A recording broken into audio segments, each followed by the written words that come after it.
Islam melarang, kita dilarang oleh Nabi kita tidur menjelang maghrib, betul? Bukan karena nanti ketindihan setan, bukan ya. Secara medis diketahui bahwa orang yang kebiasaan tidur antara asar sampai maghrib itu akan menurunnya daya tahan tubuh. Jadi gampang sakit infeksi, Pak, kalau Bapak tidur menjelang maghrib. Kalau sekali lagi setelah sholat subuh gampang pikun, aliran darah ke otak itu tersumbat, ya, jadi stroke penyakitnya. Tapi kalau tidur setelah asar sebelum maghrib, itu daya tahan tubuh kita akan menurun. Materi terakhir ini 6 langkah praktis, ya, Bapak bisa lakukan di rumah mulai hari ini. Langkah pertama, mulai hari ini jangan makan malam, Pak.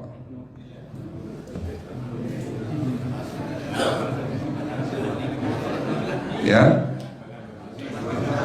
ala bisa karena biasa. Memang awalnya sulit, yang sudah kebiasaan makan malam itu sulit. Alasannya nanti nggak bisa tidur, Dok, betul ya? Nanti perutnya kembung, mual dan sebagainya. Itu karena kebiasaan. Dulu pun saya begitu. Tapi kalau sekali-sekali boleh, Pak. Misalnya diundang hajatan gitu, tetangga ada yang kawinan hajatan, ya udah apa-apa, menghargai itu makan malam. Tapi sekali-sekali itu. Tapi kalau tiap hari ini yang nggak boleh, betul ya, Pak? Jangan makan berlebihan dan jangan makan malam. Makan sate boleh nggak, Pak? Boleh, siapa bilang nggak boleh? Sate itu, Bapak tahu daging kambing. Daging kambing, daging domba adalah makanan sehat, tidak berkolesterol. Yang kolesterol itu lemaknya, Pak. Tapi kalau Bapak makan daging murni, dagingnya tok, ya sehat, Pak. Yang nggak boleh itu santannya.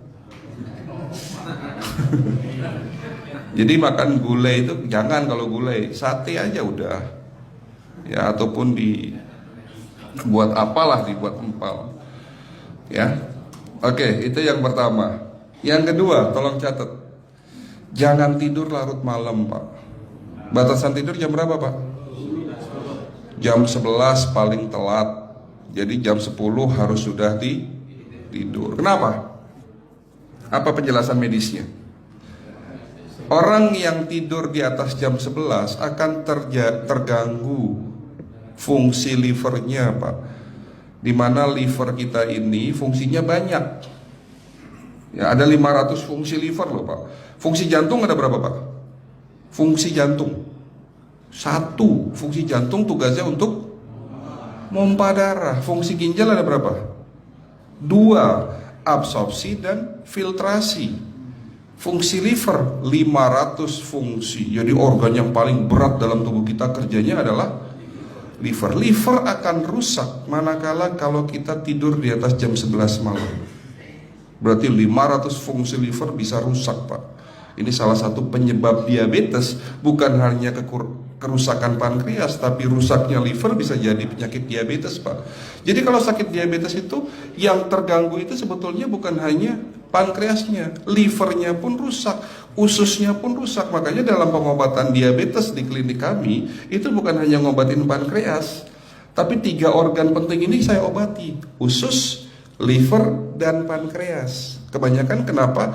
Kalau dalam pengobatan tradisional mereka tahunya diabetes itu hanya pankreas, ya kan? Tapi di sini dalam pengobatan holistik, orang yang kena liver itu 3 organ ini pasti rusak: usus, liver, dan pankreas. Salah satu penyebab dari kerusakan liver akibat kebiasaan tidur larut malam. Jadi salah satu penyebab diabetes pun bisa karena tidur larut malam. Ya, batasan tidur jam berapa? Sekali lagi, jam 11 harus sudah tidur pulas. Jadi jam 10, setengah 11 paling lambat kita harus tidur pulas. Nanti setelah jam 1 boleh bangun. Yang penting jam 11 sampai jam 1 ini harus tidur pulas. Jadi kalau Bapak mau sholat tahajud jam 2, setengah 3 ya monggo, ya. Oke, itu yang kedua. Yang ketiga, air putih, Pak, dijaga 2 liter sehari. Bagaimana cara minumnya yang baik?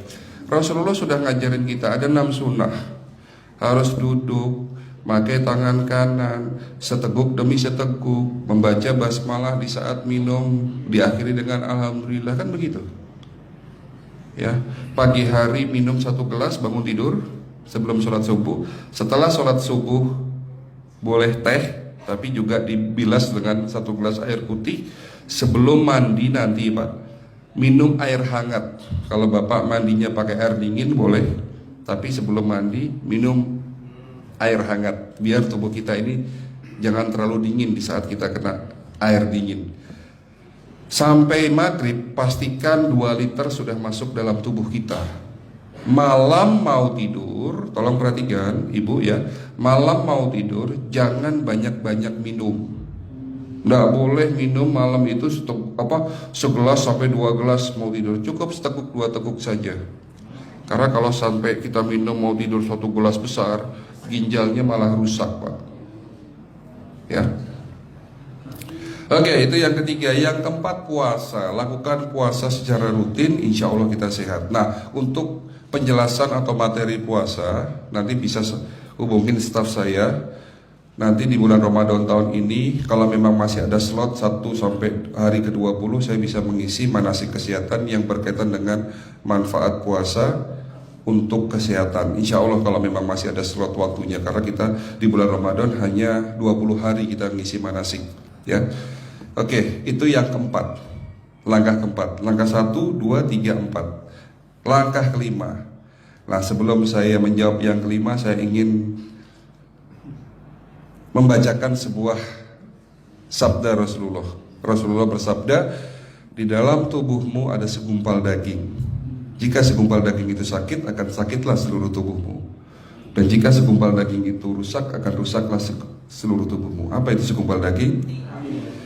Segumpal daging itu adalah hati. Tapi ternyata yang dimaksud Rasulullah itu bukan liver Pak. Yang dimaksud Rasulullah adalah hati kita, roh kita, jiwa kita, perasaan kita.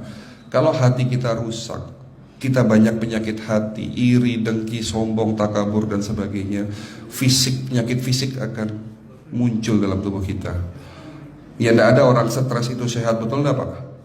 Tidak ada orang yang suka marah-marah itu sehat, betul enggak?